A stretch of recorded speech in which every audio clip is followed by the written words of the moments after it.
সম্মানিত ভাইয়েরা আমার, বিশ্ব নবীর প্রিয় দুইজন মানুষ মাত্র 3 দিনের ব্যবধানে মারা গেলেন। চাচা আবু তালিব মারা গেলেন, আম্মা জান খাদিজাতুল কুবরা রাদিয়াল্লাহু তাআলা আনহা মারা গেলেন। দুইজন মানুষকে হারিয়ে ব্যথিত হৃদয় নিয়ে নবী চলে গেলেন তায়েফে কালেমার দাওয়াত দিতে। তায়েফের মানুষেরা নবীজির দাওয়াত গ্রহণ না করে নবীকে পাগল বলে পাথর নিক্ষেপ করা শুরু করলো। বৃষ্টির মতো নবীজির দেহের উপরে পাথর নিক্ষেপ করলো। বাজান পাথর মারতে মারতে এক পর্যায়ে নবীজি জমিনের উপরে শুয়ে পড়লেন। এত পাথর মেরেছেন, পাথরের ভিতরে নবীজির শরীরটা ঢেকে গেছে। নবীর প্রিয় সাহাবী যায়েদ বিন হারেসা বলেন, আমি অনেক কষ্টে নবীজির দেহ থেকে পাথরগুলো সরায় ফেললাম। নবীজির যখন জ্ঞান ফিরে আসলো, নবী ডেকে বলে, যায়েদ আমার একটু ওযু বানায় দাও, একটু নামাজ আদায় করব। হযরতে যায়েদ ডেকে বলেন, আমি যখন নবীজির পা মোবারক থেকে জুতা খুলতে গেলাম, আমি তাকায় দেখি নবীজির পায়ের ভিতরে রক্তগুলো জুতার উপরে জমা বেঁধে আছে। আমি অনেক কষ্টে নবীজির পা মোবারক থেকে জুতা খুললাম।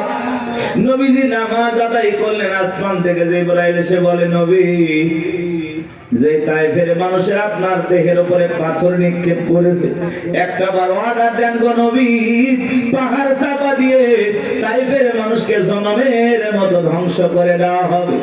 আমার নবী দেখে বলে, ও জিবরাইল, তুমি যদি তায়েফের মানুষদেরকে পাহাড় চাপা দিয়ে ধ্বংস করে দাও, আমি কার কাছে কালেমার দাওয়াত পৌঁছাবো? আমি তায়েফের মানুষদেরকে মাফ করে দিলাম, ওরা না চিনে আমাকে পাথর মেরেছে, আমার আল্লাহকে জানায়া দাও, আমার আল্লাহ যেন তায়েফের মানুষদেরকে মাফ করে দেয়। কেমন দয়ার নবী, মায়ের নবী বাজান, প্রতিশোধ গ্রহণ করেন না, মানুষকে ক্ষমা করতে ভালোবাসেন। রাহমাতাল লিল আলামিন। নবী চলে আসলেন মক্কায়। 19 দিন পর্যন্ত আসমান থেকে আর জিবরাইল আসে না, নতুন কোন আয়াত বা সূরা নাজিল হয় না। কাফেররা সমালোচনা শুরু করে দিল, ও নবীর প্রিয় সাহাবীরা, কি ব্যাপার, তোমাদের নবী তো নতুন কোন আয়াত বা সূরা পাঠ করে আমাদেরকে শোনায় না, নাকি তার উপরে যে জিন ভর করেছিল সেই জিনটা বিদায় নিয়েছে? জোরে কন্যা উযুবিল্লাহ। দেখে বলে, নবীর সাহাবীরা, তোমাদের নবী তো নতুন কোন আয়াত বা সূরা পাঠ করে শোনায় না, নাকি তার আল্লাহই তাকে ভুলে গেছেন? জোরে কন্যা উযুবিল্লাহ। এইভাবে তারা সমালোচনা শুরু করলো। সাহাবায়ে কেরাম মনে মনে কষ্ট পায়, কিন্তু বিশ্ব নবীর কাছে যা কেউ প্রকাশ করতে পারে না। তখন আল্লাহ রাব্বুল আলামিন 19 দিন পরে জিবরাইলের মাধ্যমে এই পাওয়ারফুল আয়াতি কারিমাগুলো নাজিল করলেন। বলুন আল্লাহু আকবার। আমার আল্লাহ রাব্বুল আলামিন জানিয়ে দিলেন, ইন্নাল্লাযীনা ক্বালু রাব্বুনাল্লাহ,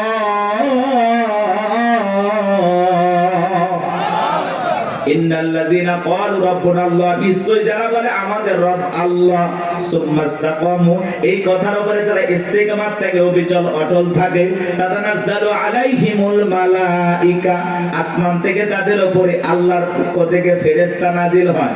ফেরেশতা নাজিল হয় 3 সময়। ফেরেশতা এসে বলে, আল্লাহ তাখাফু, ভয় পেও না, ওয়ালা তাহজানু, চিন্তা করো না, ওয়া আবশিরু বিল জান্নাতিল্লাতী কুনতুম তুআদুন,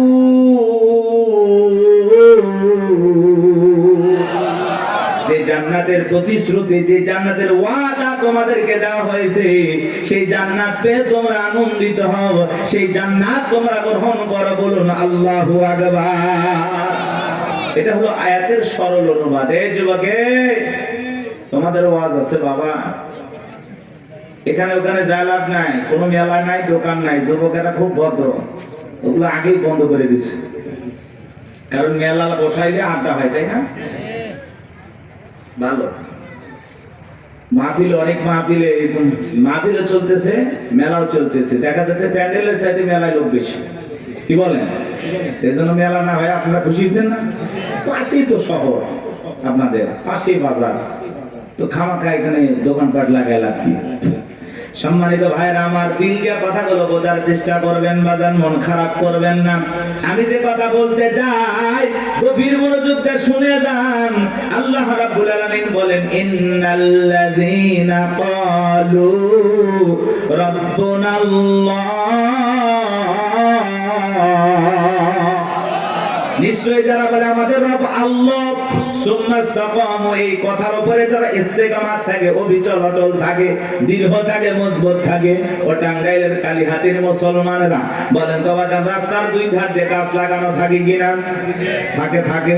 যখন আইলে আসে নার্গিস, হুদু, সনি, মির্জাও, মিথিলি, নানা ধরনের ঘূর্ণিঝড় যখন আসে বাজান, ওই সাইক্লোন ঘূর্ণিঝড়ে তুফানে দেখবেন অনেক গাছ ভেঙে রাস্তার উপরে পড়ে থাকে, আবার কিছু গাছ মজবুত ভাবে শিকড় নিয়ে দাঁড়িয়ে থাকে। এর নাম হলো সুম্মাস্তাকামু, ইস্তেকামাত থাকা, দৃঢ় থাকা, মজবুত থাকা। আপনি যখন বলবেন আল্লাহ আমার রব, এই কথার উপরে টিকে থাকতে হলে আপনি যখন বলবেন আমি আল্লাহর গোলাম, রবের গোলাম, এই কথার উপরে টিকে থাকতে গেলে আপনার উপরে মামলা আসবে, হামলা আসবে, নির্যাতন আসবে, জুলুম আসবে। হাজারো নির্যাতন, জেল জুলুম সহ্য করে, হাজারো বাতিলের চোখরাঙানি সহ্য করতে হবে। এমনকি হাসতে হাসতে ফাঁসির দড়িতে মুসলমান ইমানদাররা ঝুলবে, রবের গোলামেরা ঝুলবে। তারপরে কোন জালেম বেঈমানের কাছে মাথা নত করবে না। কথা বলেন ঠিক কিনা? হাজারো নির্যাতন, জুলুম আপনার উপরে আসবে, হাজারো কষ্ট আপনাকে দেওয়া হবে। এরপরে আপনি বলবেন কি? আমি আল্লাহর গোলাম।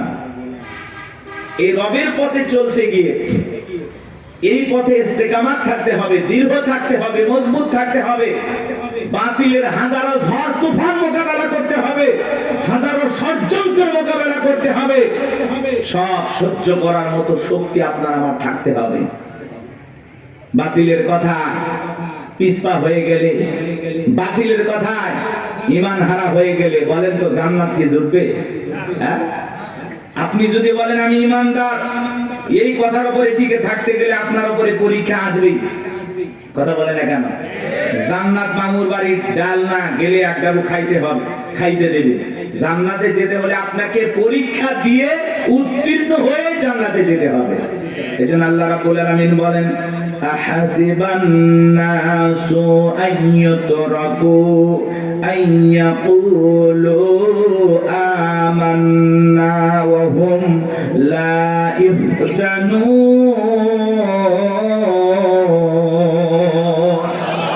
আল্লাহ বলেন, মানুষেরা কি মনে করেছে ঈমান এনেছে কথা বললেই ছেড়ে দেওয়া হবে, তাদেরকে পরীক্ষা করা হবে না। আপনার আমার পূর্ববর্তী যারা পৃথিবীর জমিনে উম্মত নবী রাসূলের আগমন করেছিলেন, আল্লাহ তাআলা তাদেরকেও পরীক্ষা করে জেনেছেন ঈমানের দাবিতে কারা সত্যবাদী আর কারা মিথ্যাবাদী। আল্লাহ তাআলা আপনাকে আমাকেও পরীক্ষা করে জানবেন আমরাও ঈমানের দাবিতে কারা সত্যবাদী আর কারা মিথ্যাবাদী। কথা বলেন, ঈমান এনেছে কথা বললে আল্লাহ ছেড়ে দেবে না। আল্লাহ পরকাল বিশ্বাস করি কথা বললেই ছেড়ে দেবে না। আপনাকে আল্লাহ তাআলা পরীক্ষা করে দেখবেন। কি করবেন? তাহলে সুম্মাস্তাকামু, এই কথার উপরে যারা ইস্তেকামাত থাকবে, অবিচল অটল থাকবে, আপনার হাত কাটতে পারে, পা কাটতে পারে, শুলিতে চড়াতে পারে, ফাঁসির দড়িতে ঝুলাইতে পারে, রিমান্ডে নিতে পারে, হাজারো নির্যাতন জুলুম করতে পারে। কথা বলেন, সবকিছু সবার মতো সহ্য করার মতো শক্তি আপনার থাকতে হবে। আর আপনি এমন ইমানদার, যদি দেখেন সামনে মিছিল ধরে নিয়ে যাচ্ছে, আজকে মিছিলে যাওয়ার দরকার নাই। আপনি এমন ইমানদার, বলে দাড়ি টুপি দেখলেই ধরতেছে, সেলুনেতে সেটা আপাতত দাড়ি কেটে দিয়ে অবস্থা খারাপ, পরে দাড়ি রাখা যাবে। এই ইমান নিয়ে যান না, এই ইমান নিয়ে না। যে অবস্থার বেগুটি দেখলে টুপি বা দাড়ি বা আছে না, কি বলেন? এরকম নিয়ম যদি হয়, ধরেন একটা জালেম শাসক আসলো, নিয়ম করে দিল বাংলাদেশের দাড়ি টুপি দেখলেই ধরো, কি বলেন? এত টুপি দাড়ি থাকবে? যার কিনা ইমান দুর্বল, বউ করে দেব, জীবন আগে বাঁচাও। কথা কয় নাকি? এই ইমান নিয়ে জান্নাতে যাবে না। একটা সুন্নতের জন্য আপনি জীবন দেবেন, কিন্তু সুন্নত সারা যাবে নাকি? কষ্ট হচ্ছে আপনাদের? মন খারাপ করতেছেন? একটু আয়াতের গভীর যাই তো বুঝতে পারবেন। আমার আল্লাহ রাব্বুল আলামিন বলেন, ইন্নাল্লাযীনা ক্বালু রাব্বুনাল্লাহ, নিশ্চয়ই যারা বলে আমাদের রব আল্লাহ, টাঙ্গাইলের মুসলমানেরা ডান হাতটা তুলে শাহাদাত আঙ্গুলে দ্বারা ইশারা করে আসমানের দিকে তাকায় বলেন তো আমাদের রব কি? আরেকটু জোরে ডাক দেন কে? ভালোবেসে ডাক দেন আল্লাহ। আরেকটু জোরে বলেন আল্লাহ। আরো একবার বলেন আল্লাহ। কামান বাজান, এই যে আল্লাহ আল্লাহ বলে ডাক দিলাম, আমাদের আল্লাহ খুশি না বেজার? সমান দিয়ে কথাগুলো বোঝার এবং শোনার চেষ্টা করবেন বাজান। রুহের জগতে আল্লাহ রাব্বুল আলামিন আপনাকে আমাকে প্রশ্ন করে বলেছেন আলাস্তু বিরাব্বিকুম, আমি কি তোমাদের রব নই? আমরা সেদিন সবাই জবাব দিয়ে বলেছিলাম ক্বালু বালা, অবশ্যই আপনি আমাদের রব। এই পৃথিবীর জমিনে আসার পরে আল্লাহ রাব্বুল আলামিন সর্বপ্রথম যে ওহী নাজিল করেছেন ইকরা বিসমি রাব্বিকাল্লাযী খালাক, বলো তোমার রবের নামে যিনি তোমাদেরকে সৃষ্টি করেছেন। এই আয়াতের ভিতরে রব শব্দ আছে না নাই? এই রবের জ্ঞান শিক্ষা দেওয়া হয় কোথায়? মসজিদ, মাদ্রাসা নাকি স্কুল কলেজে? জোরে বলেন। হ্যাঁ, মাদ্রাসায় আর স্কুলের দিকে তাকায় দেখেন বাজান, কত ছাত্র পড়াশোনা করে, আরে ব্যাগটা পিছনে ঝুলানো আছে, রাস্তার মধ্যে পেশাব করতে আছে, লিখতেছে। জিজ্ঞাসা করলাম বাবা তোমাদের প্রাইমারি পেশাব খানায় কি আদব কায়দা শেখানো হয় না? তোমাদের স্যারেরা কি একটু আদব কায়দা শিখায় না? দাঁড়ায় কেন পেশাব করতেছো? পয়সা পেশাব করতে পারো না? কয় হুজুর সে কথা বলবেন না, প্রাইমারি পেশাব খানায় যা দেখতেছি সারি তাই দাঁড়িয়ে থেকে পেশাব করে, যেমন দেখতেছে তেমন শিখতেছে। কথা বলেন ঠিক কিনা? কত ছাত্র দেখবেন কলেজে পড়াশোনা করে, ইউনিভার্সিটিতে পড়াশোনা করে, পালসার গাড়ি নিয়ে ঘোরাফেরা করতেছে, রাস্তার মধ্যে ঘন্টাটা ব্রেক করে সেন্টার টান দিয়ে কুকুরের মতো দাঁড়িয়ে থেকে পেশাব করে, বসেও না। এরকম অভদ্র মুসলমান আছে না নাই? শুধু পায়ের পার্থক্য, কুকুরের স্বভাব ঢুকে গেছে। কুকুরের পা চারটা আর পা দুইটা। কথা বলা, আপনি মুসলমান দাবি করেন, 25, 30, 40 বছর বয়স হয়ে গেছে, পেশাব করেন দাঁড়াইয়া, লজ্জা শরম নাই আপনার? আমার পেশাব করে ওই জায়গায় রেখে দেয়, পানিও নেয় না, টিস্যু নেয় না, টপ টপ করে প্যান্টটা ভিজে যা, কিছুক্ষণ পরে সুগন্ধি বের হয় নাকি? কপাল করা মুসলমান। হাদিস শরীফের ভিতরে আসছে পেশাব থেকে পবিত্রতা অর্জন না করার কারণে অনেক মানুষকে শুধু একটা কারণে কবরের আযাব, শাস্তি ভোগ করা লাগে। শুধু কবরে আযাব হবে কি কারণে? পেশাব থেকে পবিত্রতা অর্জন না করার কারণে। তাহলে চিন্তা করেন এটা কত বড় মারাত্মক গুনাহের কাজ। আল্লাহ আমাদের হেদায়েত দান করেন। বলেন তো বাজার একটু পেশাব করে টিস্যু নেওয়া দরকার আছে না নাই? ঢেলেগুলো ব্যবহার করা দরকার আছে না নাই? খালি ওয়াজ শুনলে হবে না, আমল করা লাগবে। এক বেচারা আমল করার নিয়ত করছে, বাড়িতে যাওয়ার পথে হঠাৎ করে পেশাব করতেছে, আর চিন্তা করতেছে হুজুর বলছে পানি নাও, নাও টিস্যু নাও, নাহলে মাটি নাও, কিছু না হলে রাস্তার বালুতে হলে ঠেকা কাজ পারিতে হলে। তো চিন্তা করলো মাটি বালু কিচ্ছু নাই, কি করা যায়? পেশাব করতে করতে হুজুরের কথা মনে হয়েছে, আমলের নিয়তে রাস্তার বালু যা ছিল জড়াইয়া জায়গা মতো দিয়েছে, কিছু ছিল লাল পিঁপড়ে, ইনজেকশন দেওয়া শুরু করছে। তখন বলতেছে এই জন্য তো আমি হুজুরদের ওয়াজ ভালো লাগে না, সহ্য করি না, এই জন্য তাদের কথা আমল করি না। দোষ কি হুজুরের নাকি আর আমলের? কথা বলেন না কেন? এরকম লোক আছে না নাই? আমার ভাইরা গভীর মনোযোগ দিয়ে কথাগুলো শুনবেন বাজান। ছোট্ট বাচ্চা মাদ্রাসায় পড়ে, কি সুন্দর হুজুর পানি আগায়া দিল, দেখলেন না? কি সুন্দর টিস্যুটা আগায়া দেয়। ছোট্ট বাচ্চা কি সুন্দর বৈশা পেশাব করে, দাঁড়ায় পেশাব করে না। ওই ছোট্ট মানুষ 7-8 বছর বয়স বাড়িতে যা মাকে সালাম দেয়, বাবাকে সালাম দেয়, পাড়া প্রতিবেশী দেখলে সালাম দেয়। কি সুন্দর তাদের ব্যবহার, চলাফেরা দেখে মায়া লাগে। সন্তানকে যদি মানুষের মতো মানুষ বানাইতে চান, মাদ্রাসায় পড়ানো ছাড়া বিকল্প কোনো রাস্তা খোলা নাই। কথা বলেন ঠিক না? সন্তানকে যদি আদবওয়ালা, আখলাকওয়ালা, চরিত্রবান বানাইতে চান, সর্বপ্রথম কোরআন হাদিসের জ্ঞান শিক্ষা দেন। কোরআন হাদিসের জ্ঞান দিয়ে অন্তরটা আলোকিত করেন, এরপরে ডাক্তার বানান, ইঞ্জিনিয়ার বানান। পৃথিবীর যেই সেক্টরে যাবে সেই জায়গাটাকে আলোকিত করবে। কথা বলে ঠিক না? এজন্য সন্তানকে সর্বপ্রথম কথাই দেবেন, এরপরে যেখানে ইচ্ছা সেখানে পড়াবেন ইনশাআল্লাহ। আমরা বলতেছি না আপনার সন্তানকে একেবারে হাফেজ, মুফতি, মুহাদ্দিস বানান লাগবে, এমনটা না। ডান হাতেরও দরকার আছে, বাম হাতেরও দরকার আছে, হুজুরেরও দরকার আছে, ইঞ্জিনিয়ার ডাক্তারেরও দরকার আছে। কথা বলেন। একটা নারীর সিজার করা লাগবে, আমি গোলাম রব্বানিকে দেওয়া হবে? কথা কয় না। লাগবে কি? ডাক্তার। আমি হুজুর কতটুকু পারি, একটা পানিতে ফু দিয়ে পানি করাই দিতে পারি, ও দিয়ে কাজ হইলে হইলো, না হইলো না হইলো। এরকম ডাক্তারের দরকার আছে না? বিশাল একটা বিল্ডিং বানাবেন, কি লাগবে? কথা কয় না গো। তাতে সবই দরকার আছে।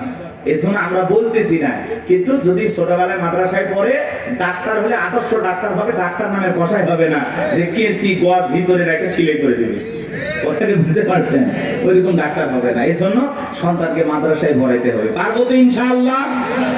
সন্তানদেরকে দিন শিখাবো, ছেলে হোক মেয়ে হোক, সর্বপ্রথম কোরআন সুন্নাহর জ্ঞান তাদের ভিতরে ঢুকাবো। এটা অভিভাবক হিসাবে আমাদের দায়িত্ব। আর সন্তান যদি মাদ্রাসায় পড়ে, ওরে কি নামাজের ওয়াজ করা লাগবে নাকি উল্টো এসে বাড়িতে বাবা মার কাছে নামাজের ওয়াজ করে? আব্বু আমারে মাদ্রাসায় পড়াও, তুমি নামাজ পড়ো না। আব্বু নামাজ পড়ো, আমি হাফিজ হলে আলেম বলবে, আলেম হইলে মানুষ বলবে দেখো ছেলে হাফিজ আলেম, বাবা নামাজ পড়ে না। এরকম বলে কিনা বলেন তো? কি মায়া লাগে। মারা এসে কয় মা টিভি দেখা যাবে না, হুজুর বলছে নামাজ পড়তে হবে। মায়ের সিরিয়ালের সামনে বসে সিরিয়াল দেখে, সন্তানের 2 দিনের কথা শুনে মা বলে টিভি বের করে দাও তো। ছোট্ট বাচ্চা মারা সেই বসে আমাদের শাসন করে, হ্যাঁ কথা বলে। আপনার ঘরটা মানে আলোকিত হয়ে যায়, সুন্দর হয়ে যায়। ওই যে বিশ্ববিদ্যালয় একজন হাফেজ তো কি তার মারা গেল অল্প বয়সে, বাবা জানা যায়, তারা বলতেছে আমার ছেলে দেখলাম নিঃশ্বাসটা ত্যাগ করতেছে, তখনও কোরআন তেলাওয়াত করতেছে। সুবহানাল্লাহ। বলে আমি আমার বাবা আমার ছেলে যে কাফনে মোড়ানো, আমি আফসোস করতেছি না তো, আল্লাহ যে কয়দিন হাত দিছে নিয়ে গেছে, আমি আফসোস করব কেন?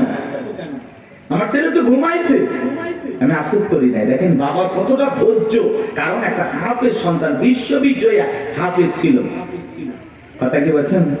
পিএসপি কোরআনের আলো চ্যাম্পিয়ন ছিল, মাশাআল্লাহ বলেন। এমন একটা সন্তান আমাদের দরকার। আমাদের দরকার বিশ্ব চ্যাম্পিয়ন হওয়া হাফেজ আলেম, কথা বলেন, কথা বলেন।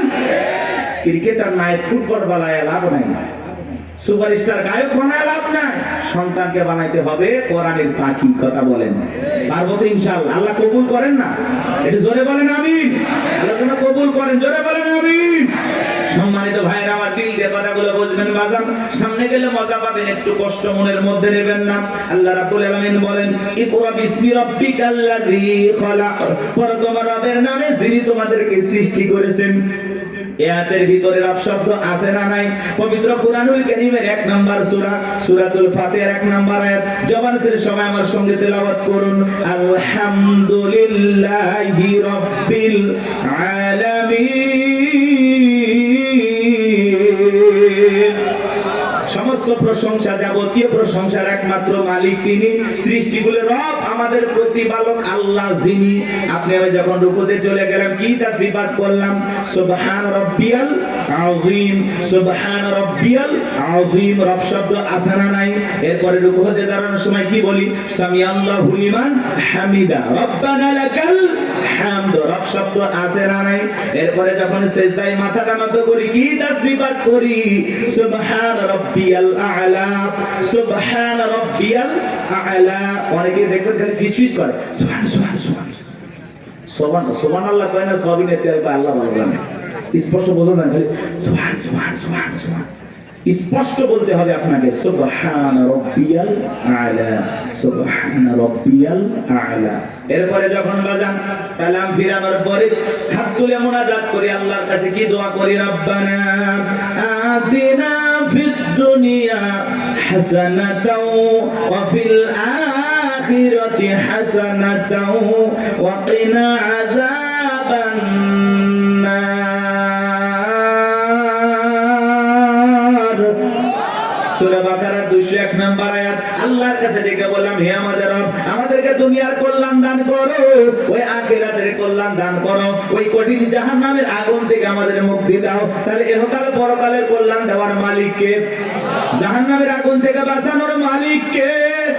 পবিত্র কুরআনুল কারীমের ভিতরে 114টা সূরা আছে, সর্বশেষ যেই সূরাটির নাম হলো নাস, তার 1 নাম্বার আয়াত, কুল আউযু বিরাব্বিন নাস। এর ভিতরেও রব শব্দ আছে না নাই? এবার জানবো আমার, আপনি আমি যেদিন মারা যাব, মসজিদের মাইকে যেদিন এলান জারি হবে, এই গ্রামের অমুক ব্যক্তি বেঁচে নাই, ইন্না লিল্লাহি ওয়া ইন্না ইলাইহি রাজিউন। আপনার আমার মৃত্যুর সংবাদ শোনার পরে স্ত্রী কেঁদে বলবে স্বামী নাই, ছেলে কেঁদে বলবে বাবা নাই, মেয়েটা কেঁদে বলবে বাবা নাই, পিতা মাতা বেঁচে থাকলে বলবে কলিজার ধনটা হারাইলাম। আত্মীয় স্বজন সবাই আপনার আমার জানাজায় আসবে শেষ বিদায় দেওয়ার জন্য। বাজান আমার, ওই দামি বিল্ডিং বানাইছেন, দামি বাথরুম বানাইছেন, কোথাও আপনার জীবনের গোসলটা হবে না। এমনও মানুষ আছে কোটি কোটি টাকা দিয়া সুন্দর করে ওয়াশরুমটা বানাইছে। কথা কথা কি ভিআইপি কারবার, জীবনের শেষ গোসলটা ওই দামি টয়লেটে হবে না। কথা বলেন না কেন? ওই 4-5 কোটি টাকা খরচ করেছেন, ওই জায়গায় হবে না বাজান। ওখান থেকে বের করে চকির উপরে শোয়া মশারি টাঙাইয়া দেখে রঙিন পোশাক কইলা বড়ই পাতার গরম পানি দিয়া গোসল করাবে, আতর সুন্দর লাগায় জনমের মতো সাজাবে, সাদা কাপড়ে চকলেটের মতো ওরাইয়া মসজিদের কাটিয়াতে দুইলা 4 জন বরযাত্রী দইরা একটা দুবা করে কবরস্থানে নিয়ে যাবে। ওই কবরে 3 জন ব্যক্তি নামবে বাজার লাশটা রাখার জন্য। মনে হবে এরাই বুঝি সাথী, কিন্তু না, কবরের লাশটা রেখে মুখটা কেবলে মুখি কইরে এক একে সবাই উঠে আসবে। ওই কবরে থাকা ব্যক্তি কবরে শুয়ে থেকে দুরাকাত একটু একটু দেখতে পাইবে। এরপরে যখন বাসের বিছানা বিছায়া দিবে, ছিদ্রগুলো দিয়ে হালকা একটু আলো কবরে প্রবেশ করবে। এরপরে যখন মাটি চতুর্দিক দিয়ে দিয়ে যাবে বাজার, উপরে যখন মাটির চাপা দিয়া দেবে, কবরটা হয়ে যাবে ঘোর অন্ধকার। কবরে রেখে আত্মীয় স্বজন বন্ধু বান্ধব ছেলে মেয়ে সবাই চলে আসবে। কবরে থাকা ব্যক্তি ওদের পায়ের আওয়াজ শুনতে পাবে, চিৎকার মেরে ডেকে বলবে আমাকে একা রাইখা দাও না, আমাকে সঙ্গে নিয়ে যাও।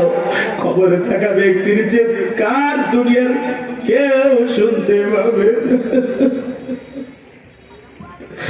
আমার নবী বলেন যে কবরে চলে গেল তার চাইতে অসহায় আর কেউ নেই।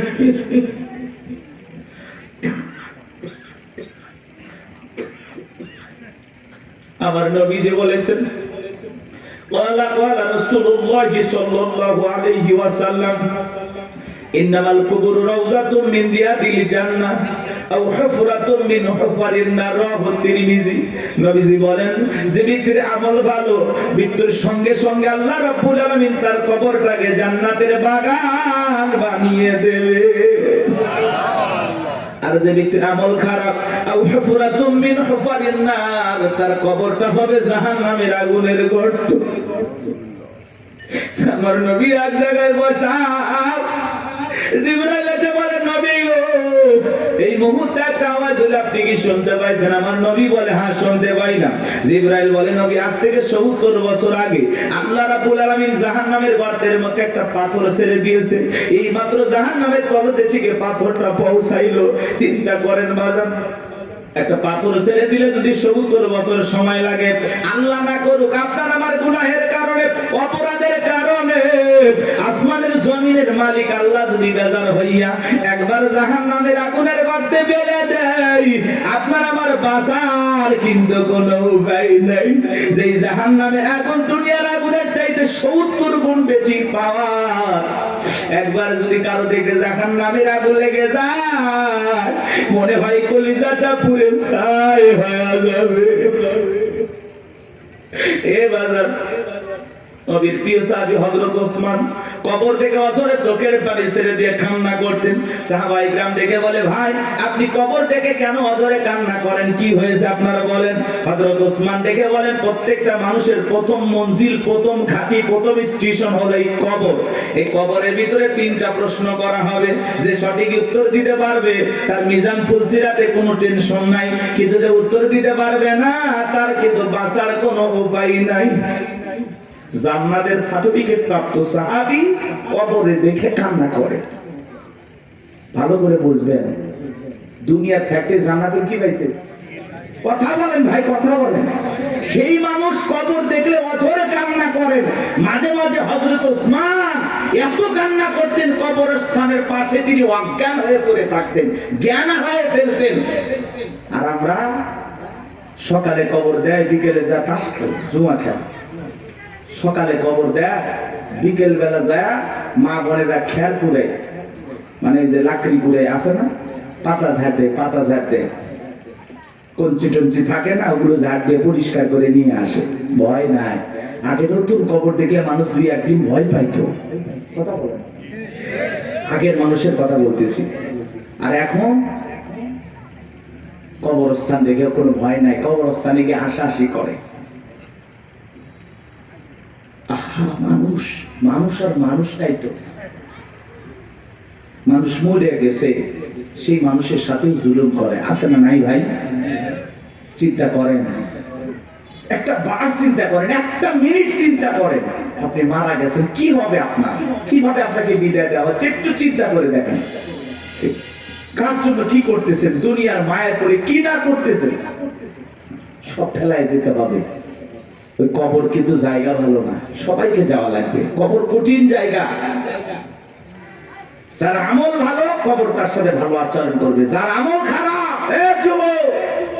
দুনিয়াতে গান বাজাইছো না, বক্স নিয়ে এসে ঢিক ঢিক আওয়াজ দিয়া কবরে যাও। দুনিয়ার মাটি যেরকম গান বাজার আওয়াজে কাঁপাইছো, এই কবর একদিন পরে কোলে নিয়ে কাঁপাবে, কথা বলে ঢেকে না। কি হবে সেদিন তোমার? কবর কিন্তু জায়গা ভালো না, কবর বড় কঠিন জায়গা, কথা বলেন না কেন? 6 দিন পরে নখ খসে যাবে, 9 দিন পরে চুল, কবর গায়ের সামান নিতে কইর না কেউ ভুল। কবর জায়গা ভালো নয়, কবর জায়গা ভালো নয়, কবর জায়গা ভালো নয়। আমল দিয়ে কবর গৃহ সাজায়া নিতে হয়। 17 দিনে পেট ফেটে শেষ পোকার খাদ্য হবে, 7 দিন পরে গোস্তা দেবে না, কঙ্কাল পরে রবে।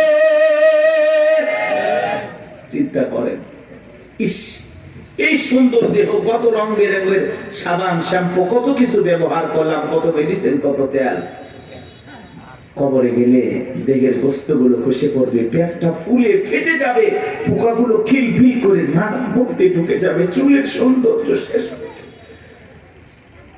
একদিন মাটি হয়ে যাবে সবকিছু। কি নির্মম পরিস্থিতি আমার সামনে, কি কষ্টের দিন আমার সামনে।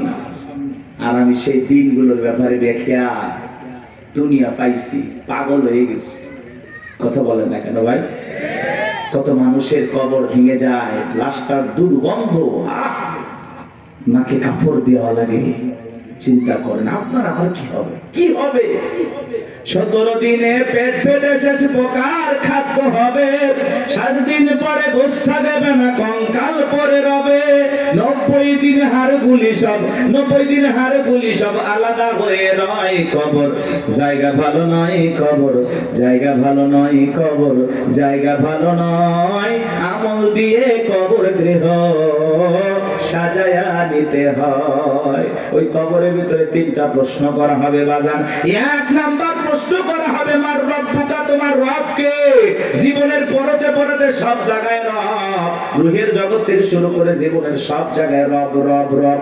আমরা যেন রবকে ভুলে না যাই। ওই কবরের ভিতরে 1 নাম্বার প্রশ্ন করা হবে, মার রব্বুকা, তোমার রব কে? যারা দুনিয়াতে রবের সাথে সম্পর্ক ভালো ছিল, যারা রবের গোলামি করেছে, রবের বিধান মোতাবেক চলেছে, যাদের রবের সাথে সম্পর্কটা গভীর ছিল, তাদেরকে যখন প্রশ্ন করা হবে মার রব্বুকা, আল্লাহর সেই নেককার মুমিন মুত্তাকি বান্দা জবাব দিয়ে বলবে, রব্বি আল্লাহ, রব্বি আল্লাহ, আমার রব আমার আল্লাহ। কিন্তু যারা এই দুনিয়ার জমিনে নাফরমানি করেছে, যারা বলে খাও দাও ফুর্তি করো, দুনিয়াটা মস্ত বড়, শয়তানের ওয়াসওয়াসায় পড়ে যারা মিসগাইড হয়েছে, ভুল পথে পরিচালিত হয়েছে, এই দুনিয়ার জমিনে যারা শয়তানের গোলামি করেছে, তাদেরকে যখন প্রশ্ন করা হবে মার রব্বুকা, তোমার রব কে? আল্লাহর সেই সমস্ত বদকার, আল্লাহর সেই সমস্ত অবাধ্য গোলামেরা জবাব দিতে পারবে না, ফেল ফেল করে তাকায় থাকবে। নেককাররা জবাব দেবে, আর বদকার গুনাহগাররা জবাব দিতে পারবে না, ফেল ফেল করে তাকায় থাকবে। ওরা বলবে কি কয়, হ্যাঁ আফসোস, কি কয় আমি তো বুঝি না। মা রব্বুকা জিজ্ঞাসা করবে তোমার রব কে? আরে ভাই, জীবনে কোনোদিন অফিসে গেলেন না, বসকে চিনবেন কি করে? কথা কয়। এই যে দুনিয়াতে যারা আল্লাহর গোলামি করতেছে, কি মনে করেন 5 ওয়াক্ত নামাজ পড়ে লোকটা ঠকে গেছে? না, কোরআন সুন্নাহ দিয়ে জীবন সাজায় লোকটা ঠকে গেছে? না, ঠকে নাই। এই যে আমরা দুনিয়াতে আল্লাহর গোলামি করতেছি, এই গোলামির বেতন হিসাবে আল্লাহ আমাদেরকে দেবেন জান্নাত। সুবহানাল্লাহ। এই গোলামির বেতন হিসাবে আমরা পাবো জান্নাত, আর বোনাস হলো দিদারে ইলাহি, আল্লাহ পাকের সাথে জান্নাতীদের সাক্ষাৎ। সুবহানাল্লাহ। বেতনও আছে, বোনাসও আছে, কিন্তু দুনিয়াতে গোলামি করে কবরে যাওয়া লাগবে। আপনি এক ওয়াক্ত নামাজ পড়েন না, রবের সাথে সম্পর্ক নাই, কেমনে জান্নাতে যাবেন? কথা কয় না ভাই? আপনি তো আল্লাহর অফিসই চেনেন না। আল্লাহর অফিস কোথায় চেনেন? কথা কয় না, কথা কয়। রাগ করতেছেন নাকি? এগুলো বললে অনেকে খারাপ লাগে। এক জায়গায় ওয়াজ করেন, হুজুর মৃত্যুর ওয়াজ এইভাবে করিয়েন না, ভয় লাগে। এরকম লোক কয়, হুজুর আমার প্রচুর মৃত্যুর কথা স্মরণ হয়, আমার এত মৃত্যুর কথা ভয় লাগে, মাঝে মাঝে তো আমি মসজিদে মৃত্যুর ভয়ে ঢুকি না। আমি এটা আবার কেমন কথা কয় হুজুর, মসজিদে ঢুকতে যদি লাশ বহনে খাটিয়া, এইটা দেখে আমার এত ভয় লাগে, এই ভয়ে আমি মসজিদে যাই না। এটার নাম কি মৃত্যুর ভয়? কথা বলে না কেন ভাই? কিছু মানুষ আছে কবর করে, বলে না যে আমি 70টা কবর করছি হুজুর, 80টা কবর করছি। আবার পাশের আর একজন লোক হুজুর যে কবর খোঁড়ার কথা বলতেছে, ও আবার যা কবর করে, যে মানুষটা মারা যায় তার ছেলে মেয়েকে বলে, এই তোমার বাবাকে কবর খুললাম, 2 প্যাকেট সিগারেট তো দিলে না। ও যদি 80 লক্ষ কবর করে, কবর কি, কবরে কি হতে পারে এই বুঝ কি আর দিলের ভিতরে আসবে ভাই? কথা বলেন, আসবে? আমাদের অবস্থাটা এমন হয়ে গেছে, কিসের আমল করবো হুজুর? দুনিয়া তো মস্ত বড়, রং তামাশায় আসি ব্যস্ত, রঙিন চশমায় দুনিয়া সব চাকচিক্য সুন্দর লাগতেছে, একটু গান বাজনা আমোদ প্রমোদ হই হুল্লা। কথা কয় না কেন? হাজি মানুষ হজ করে আসছে, নাতনির বিয়ে, বক্স বাজতেছে, কন্ট্রোল করতে পারে না, হাজি পর্যন্ত ডান্স দিয়ে করছে, লঙ্গি ডান্স। হাজি হাজি হজ করে আসছে। কথা বাস্তব না অবাস্তব? মিথ্যা না সত্য? এরকম আছে না বাজান? মানে আবেগের ঠেলায় আমরা গুনাহ করতেছি, গুনাহ নাকি আবেগে হয়ে যাচ্ছে। আল্লাহ এরকম আবেগ থেকে আমাদের হেদায়েত দান করেন। এটা জোরে বলেন আমিন। কষ্ট পাচ্ছেন আপনারা? তাহলে কবরে 1 নাম্বার প্রশ্ন, আর রব্বুকা, তোমার রবকে উত্তর দিতে পারবে তারা, আল্লাহর মুমিন মুত্তাকি নেককার বান্দা যারা। উত্তর দিতে পারবে না কারা? আল্লাহর গুনাহগার বদকার অবাধ্য গোলাম যারা। কথা বলে ঠিক কি না? তাহলে আমরা নেক আমল করে আল্লাহর প্রিয় গোলাম হয়ে কারা কারা কবরে যেতে চায় হাত তুলে দেখা। আল্লাহ আমাদের সবাইকে নেক আমল করা তৌফিক দান করুন। চিল্লা বলুন আমিন। আর একটু জোরে বলুন আমিন। ওয়াজ কি শেষ? এবার দেখেন খেলাটা কোন দিকে যায়, এদিকে খেয়াল করেন। কষ্ট পাইছেন? এই যে হেদায়েতের উদ্দেশ্যে 2-4 মিনিট কথা বললাম, এইবার চলেন। আল্লাহ রাব্বুল আলামিন বলেন, ইন্নাল্লাযীনা ক্বালু রাব্বুনাল্লাহ, নিশ্চয়ই যারা বলে আমাদের রব আল্লাহ। আমাদের রব কে? জোরে করেন না ভাই, একটু চিল্লায়ে বলেন আল্লাহ। এই পৃথিবীর জমিন আল্লাহ যখন কাউকে জিরো থেকে হিরো বানায়, চাওয়ালা থেকে প্রধানমন্ত্রী বানায়, আর মুসলমান জবাই করে। কথা বলে না কেন ভাই? বাংলাদেশে ডক্টর জাকির নায়েক আসবে, ভারতের টেনশন আসবে, আমাদের দেশে আর টেনশন করে ভারতের লোকেরা। কথা বলে না কেন? অনেক উদ্বেগ, তারা বিভ্রান্তিকর বক্তব্য ছড়াচ্ছে যে ডক্টর জাকির নায়েক আসলেই বাংলাদেশে গ্রেফতার করা হবে। কতই সহজ। বাংলাদেশের মানুষকে তো চেনেন না, ধুতি নিয়ে যাইতে পারবেন না। কথা বলে না, বাংলাদেশে ডক্টর জাকির নায়েক আসবে, তাকে প্রায় 1 মাসের এ দেশে সফর করার অনুমতি দেওয়া হয়েছে। বিভিন্ন জায়গায় তিনি বিভিন্ন প্রোগ্রামে অংশগ্রহণ করবেন ইনশাআল্লাহ। একজন দিনের দায়ী, সারা দেশে সারা পৃথিবীতে যার পরিচয় পরিচিতি আছে। ভারতের তার বক্তব্যের শুনে অসংখ্য মানুষ কালেমা পড়ে মুসলমান হয়েছেন। সেই মানুষটা যদি এই দেশে আসে, আমাদের কোনো সমস্যা আছে ভাই? আমরা মুসলিম হিসাবে খুশি, তাকে ধন্যবাদ জানাই। ডক্টর জাকির নায়েককে আমরা সাদরে গ্রহণ করব, লাল গালিচার সংবর্ধনা দেব। কথা বলা ঠিক না? আর এই দেশে যদি কোনো কারণে কোনো ষড়যন্ত্র বা বিতর্কের কারণে যদি ডক্টর জাকির নায়েক বাংলাদেশে না আসতে পারে, তাহলে বুঝে নেবেন বর্তমান সরকারে যারা আছে এদের ভিতরে ভারতের দালাল আছে। উনি আসবেন, সমস্যা কি? মুসলিম একটা দেশে একজন দায়ী আসতে পারবেন। ডক্টর জাকির নায়েকের অসংখ্য লেকচার আপনারা শুনেছেন, আলোচনা শুনেছেন। ভালো লাগে না? ভালো লাগে না? চমৎকার কথা বলেন। ভারত সরকার তার টিভি চ্যানেল বন্ধ করে দিয়েছেন, তাকেও দেশ থেকে বিতাড়িত করেছেন। এখন তিনি বিভিন্ন দেশ সফর করেন, বিভিন্ন দেশে থাকেন। আলহামদুলিল্লাহ, আমাদের দেশও আসবেন, তারই ধারাবাহিকতায় আলহামদুলিল্লাহ আমরা গ্রহণ করবো। উনি আসবেন, ঘুরিয়ে ফিরে চলে যাবেন, সমস্যাটা কোথায়? এতে ভারতের মাথা ব্যথা দরকার আছে? আমাদের দেশে আমরা ডক্টর জাকির নাইককে নিয়ে আসবো নাকি খানাই খাবার ইমামকে নিয়ে আসবো, সেটা ভারতের কাছ থেকে শোনা লাগবে। ভারতের কথা আমরা চলি, এজন্য আমরা বলেছি আমরা বারবার রক্ত দিয়ে দেশকে স্বাধীন করেছি। আমরা না হতে চাই ভারতের গোলাম, না হতে চাই আমেরিকার গোলাম, আমরা সবাই আল্লাহর গোলাম। এটা আমাদের জীবনের সবচেয়ে বড় পরিচয়। আমরা কার গোলাম? আল্লাহর গোলাম। আমরা দুনিয়াতে কারো গোলামি করার জন্য জন্ম হই নাই, আমরা গোলামি করবো একজন, আর তিনি আমাদের রব, তিনি আমাদের সব। কথা বলে ঠিক কিনা? ডক্টর জাকির নাইক আসতেছে খুব দ্রুত, 28 নভেম্বরের মধ্যেই বাংলাদেশে আসবেন ইনশাআল্লাহ। তার এই সফরকে আল্লাহ কবুল করেন। একটু জোরে বলেন না আমিন। এটা নিয়ে ভারতের মাথা ব্যথা, অনেক টেনশন, মিডিয়াতে অনেক আলোচনা, তুমুল আলোচনা, সমালোচনা চলতেছে, বিতর্ক চলতেছে। সব বিতর্কের অবসান ঘটবে উনি যখন বাংলাদেশ বিমানবন্দরে পৌঁছাবে। আশা করি উনি আসবে ইনশাআল্লাহ। আমার ভাইরা দিল দিয়ে কথাগুলো বোঝার চেষ্টা করবেন। ইন্নাল্লাযীনা ক্বালু রাব্বুনাল্লাহ, নিশ্চয়ই যারা বলে আমাদের রব আল্লাহ। গভীর মনোযোগ দিয়ে কথাগুলো শুনবেন বাজান। এই পৃথিবীর জমিনে আল্লাহ কাউকে জিরো থেকে হিরো বানায়, সাওয়ালা থেকে প্রধানমন্ত্রী বানায়। নিঃস্ব পৃথিবীতে কেউ বেঁচে নাই। চিল্লায় বলে দুনিয়াতে আমার কেউ নাই। সেই মানুষটাকে আল্লাহ নিঃস্ব থেকে ক্ষমতার চেয়ারে বসায়।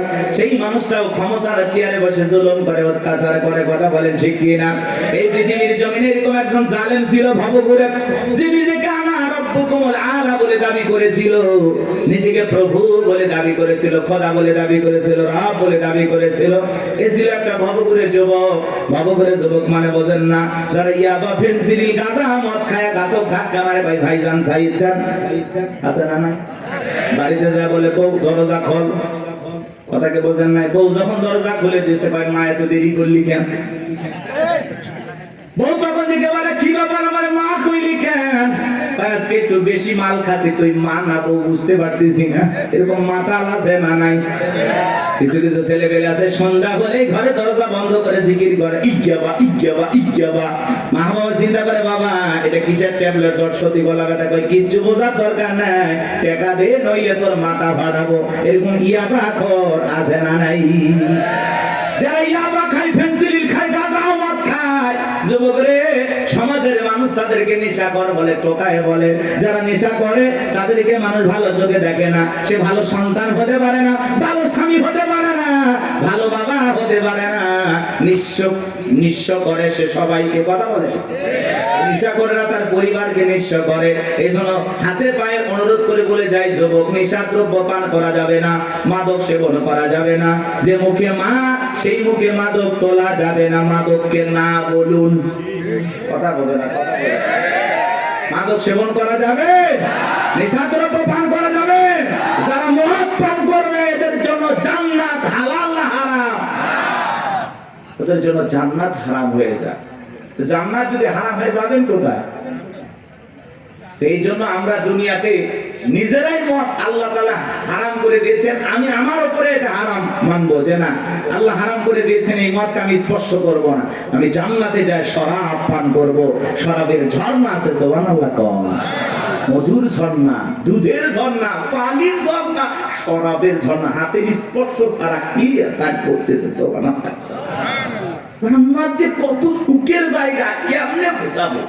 ও কল্পনা করা যায় না। আল্লাহ এত সুন্দর করে জান্নাত বানাইছে, সুবহানাল্লাহ বলেন। কষ্ট হচ্ছে আপনাদের?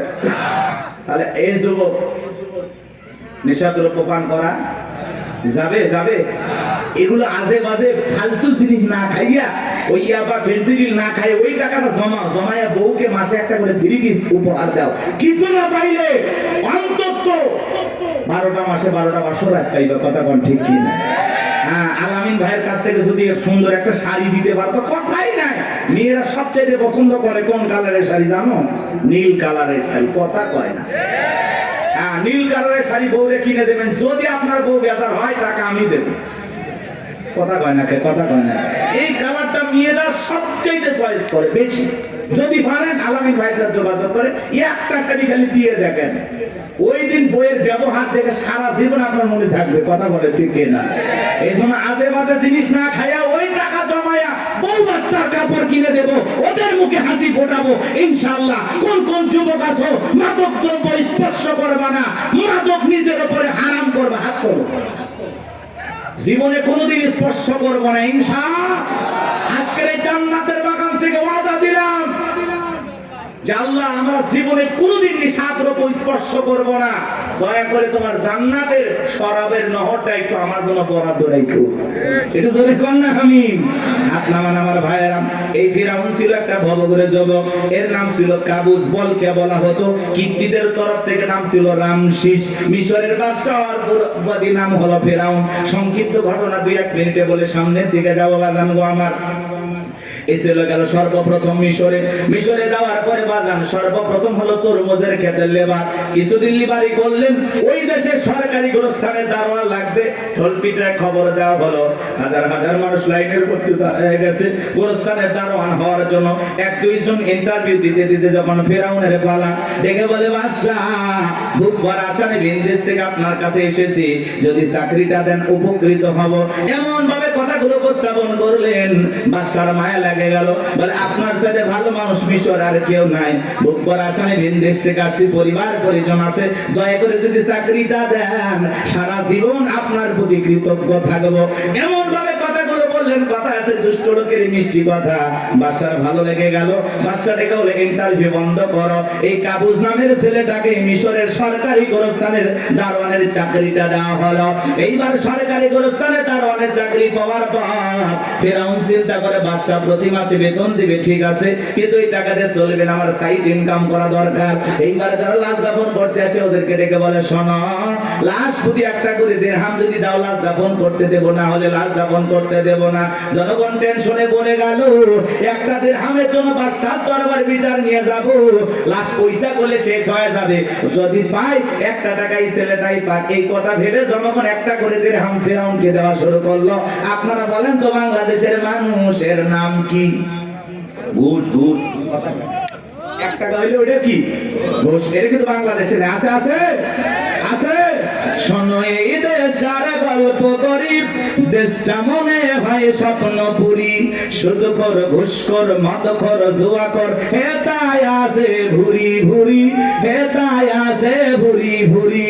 এ দেশে অসৎ কামাই কেউ করে না, তবে ঘুষের টাকা পেলে কেউ তো ছাড়ে না। টেবিলের নিচ দিয়ে হাত বাড়িয়ে কালো টাকাটা নেই সারিয়ে, টেবিলের নিচ দিয়ে হাত বাড়িয়ে কালো টাকাটা নেই সারিয়ে, করছে ওরা বড় দেশের চুরি, করছে ওরা বড় দেশের চুরি। শোনো এ দেশটার গল্প করি, আছে না নাই? আমার ভাইয়েরা 1টা করে দিরহাম জনগণ দেওয়া শুরু করলো। আল্লাহ রাব্বুল আলামিন ওই জামানে একটা মহামারী দিল। 2020 সালে আল্লাহ তাআলা আমাদেরকে একটা মহামারী দিয়েছিলেন, ধরো না ছুঁয়ো না, নাম হলো করোনা। করোনা রোগে আক্রান্ত হয়ে বাবা মারা গেছে, ছেলে বাবার লাশটাও দেখতে যায় নাই, বাবার কবরে মাটিও দেয় নাই। বাবার সম্পত্তি ভালো লাগে, মৃত বাবার লাশকে বোঝা মনে হয়। কথা বলে। মায়ের করোনা হয়েছে, জঙ্গলে ফেলা আসছে। বন্ধুর করোনা হয়েছে, বন্ধু দেখতে যায় নাই। ভাইয়ের করোনা হয়েছে, ভাই দেখতে যায় নাই। স্বামীর করোনা হয়েছে, স্ত্রীর কাছে যায় নাই। খাবারের প্লেটটা সাজায় লম্বা একটা বাঁশের লাঠি দিয়ে আস্তে করে স্বামীর ঘরে খাবার ঢোকায় দিয়েছে। কথা বলেন। স্বামী যখন সুস্থ হয়েছে, বিবি কাছে ডাকে বলে, জোসনার বাপ, আমি তোমার যে কত ভালোবাসি তুমি জানো না। শাড়িটা দিয়ে সুন্দর করে মুখটা মোছায় দিতেছে, আর ডেকে বলে, জোসনার বাপ, তাহাজ্জুদ পড়ে পড়ে তোমার জন্য দোয়া করেছি, আল্লাহ আমার জোসনার বাপের হায়াত বাড়ায় দাও। স্বামী মনে মনে হাসে আর বলে, বিবি রে, তুই যে আমার কত ভালোবাসিস, আমার বোঝা হয়ে গেছে। আমি যখন অসুস্থ ছিলাম, জানালা দরজার দিকে তাকায় থাকতাম, এই বুঝি দরজা জানালা করে গল্প করবি, 2টা কথা বলবি, একবারও দেখা করলি না। মোবাইলে তোর ছবি দেখে দেখে মনের দুঃখের কথা ভুলে যাইতাম। তুই যে আমার কত ভালোবাসিস প্রমাণ আমি পাইছি। আমি যখন অসুস্থ ছিলাম, আমারে তুই বাঁশ দিয়া খাওয়াইছিস। কথা বলা এজন্য করোনা মহামারী বুঝে দিয়েছে দুনিয়াতে কেউ কারো আপন না। কথা বলেন সত্য না মিথ্যা? ওই সময় একটা আতঙ্ক ভয়, কেউ কারো কাছে যায় নাই। বাজানো আমার এই দুনিয়াতে একটা করোনা মহামারীতে মানুষ মারা গেল, মানুষ আর একটা মানুষের কাছে গেল না, বাবার কাছে সন্তান গেল না। তাহলে ভেবে দেখেন বাজান, দুনিয়াতে কেউ কারো আপন না, সব মিথ্যা মায়া, মিথ্যা মায়া। কথা কয় না তো?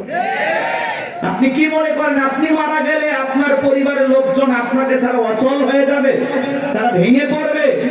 কিচ্ছু হবে না তাদের। আপনি মরে গেলেও আপন গতিতে আপনার পরিবারের লোকজন তাদের জীবন সাজাবে। আপনার জন্য কেউ অপেক্ষা করবে না, আপনার জন্য পৃথিবীর কোনো কিছু থেমে থাকবে না, না দোকান, না ব্যবসা প্রতিষ্ঠান, না আপনার স্ত্রী, না আপনার সন্তান, না আপনার ব্যবসা বাণিজ্য খামার, কোনো কিছুই থেমে থাকবে না। আপনি মরে গেলেও সব আপন গতিতেই চলবে। কথা বলে ঠিক কিনা? বরং আমরাই বেশি ভাবতেছি যে আমি মরে গেলে আমার পরিবারে কি হবে না হবে। ওদের কথা ভাবতে গিয়ে আমরা আখিরাত ভুলে গেছি। এজন্য আসুন আখিরাতকে টার্গেট করি। কথা বলে না, আখিরাতকে টার্গেট করি। এর মধ্যে দুনিয়া যতটুকু হয় হইলেও আলহামদুলিল্লাহ, না হইলে আলহামদুলিল্লাহ। কথা বলে ঠিক কিনা? কিন্তু বেশি দুনিয়াকে টার্গেট করলে আখিরাত আমাদের কাছ থেকে দূরে সরে যাবে। এজন্য আমরা দুনিয়া টার্গেট করব না, আখিরাত। আমাদের কার প্রয়োজন বেশি? আল্লাহকে প্রয়োজন দরকার না? তাহলে আখিরাতকে টার্গেট করতে হবে। এই পৃথিবীতে আল্লাহ হলো আমাদের সবচেয়ে আপন। স্ত্রী বলেন, সন্তান বলেন, সবাই স্বার্থ স্বার্থ স্বার্থ ছাড়া কেউ আপনাকে চেনে না। পুরুষ হলো টাকা কামানোর মেশিন। পুরুষের টাকা আছে, পুরুষের পাশে সবাই আছে। পুরুষের টাকা নেই, পকেট ফাঁকা, রাস্তার ভিক্ষুকও আপনার সাথে দেখা করবে না। কথা বলে ঠিক কিনা? টাকা আছে, পুরুষের সম্মান আছে। টাকা আছে, পুরুষকে সবাই চেনে। কথাকে বোঝেন নাই? ওই যে গান শুনছেন না, গান শুনছেন, ওই দিকে যাবো না, রাগ করছেন। আপনারা তো রাগ করতেছেন। কি করবো না দোয়া করবো বলেন? আচ্ছা বলেন তো, পুরুষ হলো প্রয়োজন মিটানোর মেশিন। টাকার প্রয়োজন, সম্পদের প্রয়োজন। কথা কয় না কেন? এই প্রয়োজন মিটানোর জন্য আল্লাহ আমাদের দুনিয়ায় পাঠাইছে। কথা কি বুঝতে পারতেছেন বাজান? মন খারাপ করবেন না। যে কথা বলতে চাচ্ছিলাম বাজান, দিল দিয়ে কথাগুলো বোঝার চেষ্টা করবেন, গভীর মনোযোগ দেবেন, সামনে গেলে মজা পাবেন। এই যুবক, তোমরা নিরাশ হয় না, তোমরা যুবক, আমিও যুবক, তোমাদের মনের দুঃখটা কি বুঝি। একটু অপেক্ষা করো, তোমাদের জন্য স্পেশাল কিছু আলোচনা মাথার মেমোরিতে সেভ করা আছে, সময় মতো ডাউনলোড দিয়ে শোনায় দেব।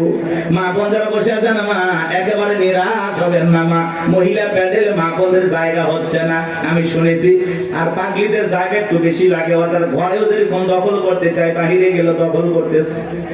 কথা বল না কেন? এই যে মা বোনদের জন্য কিছু ওয়াজ করা দরকার আছে না নাই? কিছু বাঁকা পথে মা বোন চলে, বাঁকা পথে চলা মা বোনদেরকে ওয়াজের মাধ্যমে আজকে একটু সোজা করা হবে। একটু সময় দেন, সামনে যায়। আমার ভাইরা চলেন, সামনে থেকে যায় বাজান। ওই ডায়রিয়া কলেরা মহামারীতে হাজার হাজার মানুষ মারা গেল। আর ফিরাউনের পকেটে টাকা ঢুকলো, টাকা পাইতে পাইতে এত টাকার মালিক হয়ে গেল বাজান। টাকা রাখার কারোর কোনো জায়গায় নাই। এবার বাদশার দরবার একদিন চলে আসছে, বাদশাহ আমার কাছে কিছু টাকা পয়সা আছে, এলাকায় যারা গরিব মানুষ খাজনা দিতে পারে না, দুঃখী মানুষ খাইতে পারে না, আমি তাদের একটু জনসেবামূলক কাজ করতে চাই। বাদশাটাকে বলে, বাবা এই তো ভালো উদ্যোগ, তোমার মতো ছেলে ঘরে ঘরে জন্ম নেওয়া দরকার।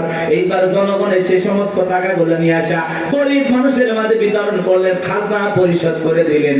বলেন তো টাঙ্গাইলের মুসলমান বুঝে থাকলে বলেন তো টাকাগুলো ছিল কার? নেতা যে মাইক ধরে বলতেছে 5 লাখ দেব, ওই টাকা পাবে কোথা থেকে? আসমানের ফেরেশতারা প্যাকেট পাঠাবে নাকি? ভালো করে বুঝবেন কোন টাকা কোন জায়গায় যায়। আমাদের গাইবান্ধার আঞ্চলিক ভাষা একটা কথা বলে, মাছের তেল দিয়ে মাছ ভাজা। কথা কি বুঝতে পারতেছেন? জনগণের টাকা জনগণের মাঝে বিতরণ করে ফাও ফাও বাহাবা পাইলু। জনগণ ঠিক বলে, আহারে রাজ্যের বাদশা যদি এই ব্যক্তি না হয়া গোরস্থানের ছেলেটা হইতো, না জানি আমাদের কপাল খুলে যেত। নির্বাচনের আগে একটু জনসেবামূলক কাজ করা দরকার আছে না নাই? আমার এলাকার এক নেতা কাঁচা রাস্তা মানে মাটি রাস্তা, বোঝেন তো বাজান, ইট পাড়তেছে, 2 গাড়ি ইট পাড়তেছে। মানুষজন বলে, বাবা ইট পাড়তেছে, তুমি তো এখনো নেতা হয় নাই, কারণটা কি? ছেলেটা বলতেছে, আপাতত ইট ফেলে দিলাম, আর ভবিষ্যতে আমার মার্কায় যদি সিলভার এলাকার নেতা বানা দিতে পারে, আমার 1 নাম্বার টার্গেট এই কাঁচা রাস্তা পাকা করা। এই রাস্তাতে আপনাদের ছেলে স্কুলে যাইতে পারে না, আপনারা হাটে বাজারে যাইতে পারেন না, মাঝে মাঝে আপনাদের কথা মনে হলে রাতে ঘুম আসে না। কি অভিনয়, নেতা হতে গেলে অভিনয় জানার দরকার আছে তো না, কথা কয় না। যারাই নেতা এরাই কিন্তু পুরোটা কি অভিনেতা। অভিনয় না জানলে নেতা হওয়া যায় না বাজান। ভালো করে বোঝার চেষ্টা করবেন।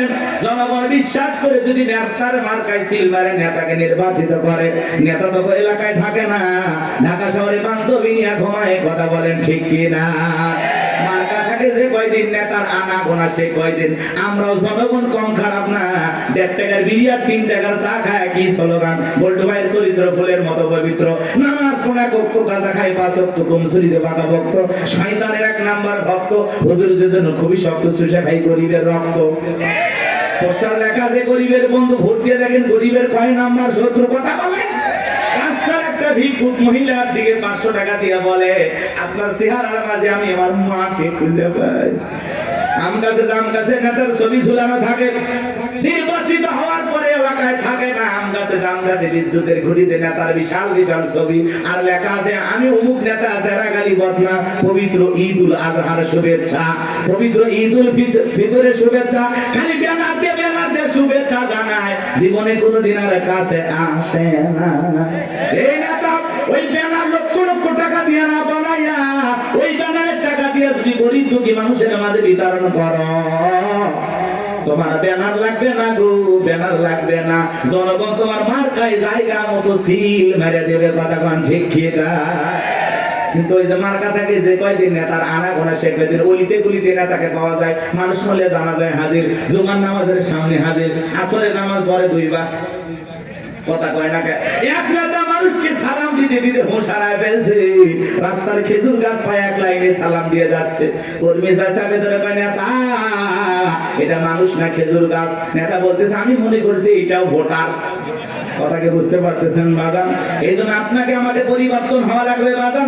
বারবার ওদের কথাই ভোলা যাবে না, ভোলা যাবে না। আমাদেরকে ভালো ভালো লাগবে। মনে রাখবেন বাজান, দেশের জনগণ 1 নাম্বার, নেতাও 1 নাম্বার হবে। আপনি যদি পরিবর্তন করতে চান, অবশ্যই সমাজটাকে পরিবর্তন করতে পারবেন। এই জন্য আগে নিজের ভালো হওয়া লাগবে। আপনি যেমন দেশের নেতাও কিন্তু ওইরকম হবে। 2 নাম্বার আপনি, নেতা হবে 4 নাম্বার। কথা কি বুঝছেন? আপনি সিটার নেতা হবে বিশ্ব সিটার। এই ওয়াজ করলে কি ভয় পাচ্ছেন নাকি? আমি কোনো দলে দালালি করতেছি? আমরা আগে ঠিক হবে। এক পাগল গাছের নিচে হাত তুলে বলে আল্লাহ, আরে হারাক তো মানুষ বাইরে গেছে, 2-4 জন হারিয়ে গেলে কি হবে? পরে খুঁজবো ওই মা কি মা আজকে আমি শুরু করতে নাকি বাচ্চা নিয়ে আসে, মাকে ধর, মাকে বাচ্চা হারায় যায়, মা কইতে পারবে না, মা না পাগলি। বাচ্চাকে কন্ট্রোল করবেন না। এ বাবা জাহিদ, এ তোমার মা কান্না করে, আসো বাবু আসো। সাতুটিয়ে বাড়ি, ও মা এত আল্লাহ ভোলা হলে স্বামী একদিন আর একজনের হাত ধরে চলে যাবে, টের পাবেন না। হ্যাঁ, তো বাচ্চা কন্ট্রোল করবে পার না কি মা কোন। অনেক মা বোন আসছে, এসে বাচ্চা টাচ্চা রাখে ওরা গল্পে লিপ্ত হয়ে গেছে। কেউ তোমার বিয়ে হয়েছে ওই মুখ জায়গায় না, তোমার স্বামী ভালো ব্যবসা করে, ও গল্প করতে বাচ্চা নেই, টেরই পাচ্ছে। ও বু ফুবু চাচি খালা নিয়ে ব্যস্ত হয়ে আছে। আল্লাহ হেদায়েত দান করে। আর ওদের মাঝখানে এরকম একটু বিনোদন দরকার আছে নাকি? হারায় গেলে আর কি কি সংবাদ আছে দেবেন, দেখবেন, আমি বলে দেব। একটি বাচ্চা হারিয়ে গেছে, নাম কি? জাহিদুল ইসলাম। বাবা জাহিদুল, তুমি কোথায় তুলতেছো ফুল? তোমার মা কান্নে হয়ে গেছে ব্যাকুল, তাড়াতাড়ি করে আসো। জাহিদুল চলে আসবে, মা কান্দেন না, বসে থাকেন। বাচ্চা হারাই নাকি এখনকার পোলা পান? এক করতেছেন নাকি আপনার? তাকবীর দেন, লিল্লাহি তাকবীর। একটা গোল গাছে তেঁতুল গাছ, কোন গাছ? তেঁতুল গাছের নিচে হাত তুলে বলে আল্লাহ, তেঁতুল গাছে রাজশাহীর ফজলি আমদে, রংপুরের হাড়িভাঙ্গাতে, সাফাই নবাবগঞ্জের কাঠি মন্দে, নওগাঁসা পাহাড়ের আমরুপালিতে। আল্লাহ বলে পাগলের চোখটা খুলে দেখ, কোন গাছের নিচে দোয়া ধরেছিস? তেঁতুল গাছের নিচে দাঁড়ায়া। কিয়ামত পর্যন্ত আমসালে জামাত পাওয়া যাবে না। নির্বাচনের আগে 500 টাকা, 1000 টাকার বিনিময়ে, 200 টাকার বিনিময়ে নিজের পবিত্র আমানত ভোট বিক্রি করে দেশে উমরের মতো নেতা চাইলে পাওয়া যাবে না। এই জন্য আগে আপনাকে ঠিক হওয়া লাগবে। আপনি যখন বলেন আল্লাহ আমার নেতাদেরকে উমরের মতো আদর্শবান নেতা বানাও, আল্লাহ তখন হাসে আর বলে উমরের দেশে থাকার মতো জনগণ কি হতে পেরেছিস? আগে নিজে ঠিক হ। আমার সাকাওয়াত ভাই আজ করলো, নামাজও পড়ে সুদ খায়। আপনি যখন সুদ খায় মুনাজাত করেন রব্বানা আতিনা ফিদ দুনিয়া, আল্লাহ বলে তোর মতো সুদখোর হারাম করে দোয়া কবুল হবে না। সুদ খায় ঘুষ খায় হাত তুলে দাও, আল্লাহ মাফ করে দিন। ভালো ভাই, আপনি জানেন না সুদ খাওয়া হারাম, ঘুষ খাওয়া হারাম, খাইতেছেন মজা লাগে, টাকায় টাকা বাড়ে, কারেন্ট সুদ, ওরে বদমাইশ। আল্লাহ হেদায়েত দান করেন। জোরে বলেন না আমিন। কষ্ট হচ্ছে নাকি আপনাদের? আমার ভাইরা বিরুদ্ধে কথাগুলো বুঝে যান। আমি যে কথা বলতে যাচ্ছিলাম, তালুকদার বংশের মতো যদি কলিজাটা বড় হয়, বাপের বেটা যদি হয়ে থাকেন, ডান হাতটা তুলে বলেন হুজুর যতদিন বেঁচে থাকবো নির্বাচনকে কেন্দ্র করে চা বিড়ি পান সিগারেট খাবো না, একটা টাকাও কোন নেতার কাছ থেকে নেব না, সৎযোগ্য নির্ভীক আল্লাহওয়ালা সমাজের নেতৃত্ব দেওয়ার মতো উপযুক্ত নেতাকে আগামীতে ভোট দিয়া নির্বাচিত করব। হাত তুলে ওয়াদা দেন, পারবেন তো ইনশাআল্লাহ? আপনার ভোটে যেন কোন চোর ডাকাত সন্ত্রাস এলাকার বিপুল পরিমাণের লুটপাটকারী ব্যক্তি যেন ক্ষমতার চেয়ারে বসতে না পারে। আঙ্গুলের ছাপটা দেওয়ার আগে চিন্তা করা লাগবে, আমার ভোটে কোনো মোসারু গাজারু মাদারু সুদারু আপনার ভোটে নির্বাচিত হয়ে যেন ধর্ষণ না করতে পারে, দেশের টাকা বিদেশে পাচার না করতে পারে। এমন নেতাদেরকে 54 বছরে দেখেছেন, আগামীতে যা করবেন বুঝে শুনে করা লাগবে। ভাবিয়া করিও কাজ, করিয়া ভাবিও না, পাথর দিয়ে মানুষকে করবে খুন, এমন নেতা সমাজে প্রয়োজন নাই। কথা বলেন ঠিক কিনা? চলে না বাজার সামনের দিকে যায়, কথা মানে একটু বেশি হয়ে গেল, মন খারাপ করছেন। কথা বলা লাগবে, অবস্থা যেমনই হোক বাজার দিল দিয়ে কথাগুলো শুনে যান। নির্বাচনের আগে একটু জনসেবামূলক কাজ সবাই করে, আর নির্বাচনের পাতিলে যে চাটা রান্না হয়, বৃষ্টি হওয়ার পরে খেলে পালে নিচে যে পানি যায়, ওইটার রং আর ওই পাতিলের চায়ের রং সমান। কথা কন ঠিক কিনা? এবং একটা চা খায়, বিড়ি খায়, সিগারেট খায়, নিজের পবিত্র আমানতটা বিক্রি করবেন না। মাথায় থাকবে।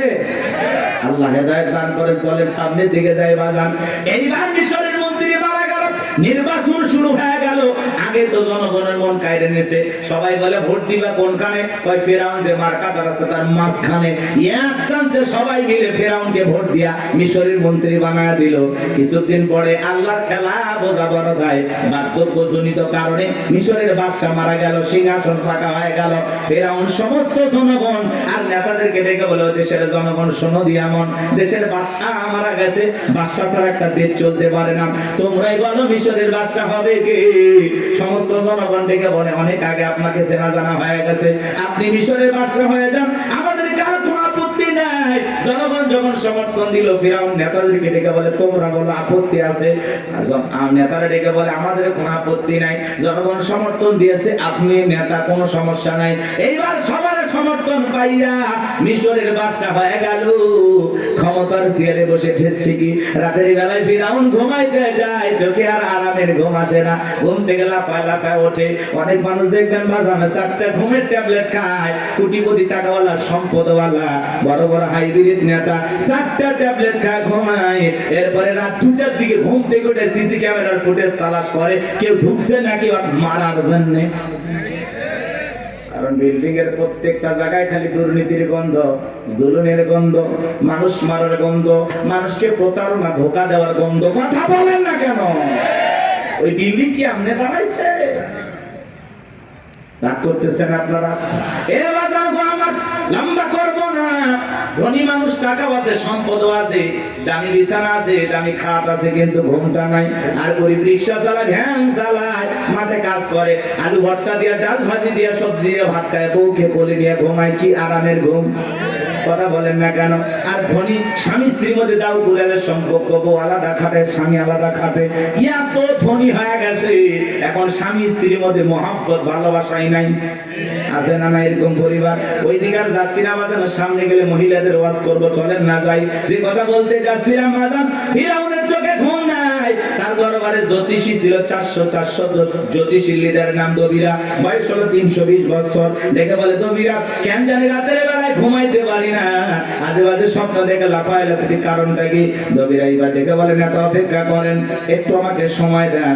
দবিরা সময় নিয়ে ভাগ্য গবেষণা করে বলেন, নেতা যদিও ছিলেন ভবঘুরে যুবক, তরমুজের ক্ষেতের লেবার, গোরস্থানের দারোয়ান, এরপরে মিশরের মন্ত্রী, বর্তমান রানিং বাদশা, আঙ্গুল ফুলা কলার গাছ, কিন্তু আপনার ভবিষ্যৎ জীবন বড় অন্ধকার।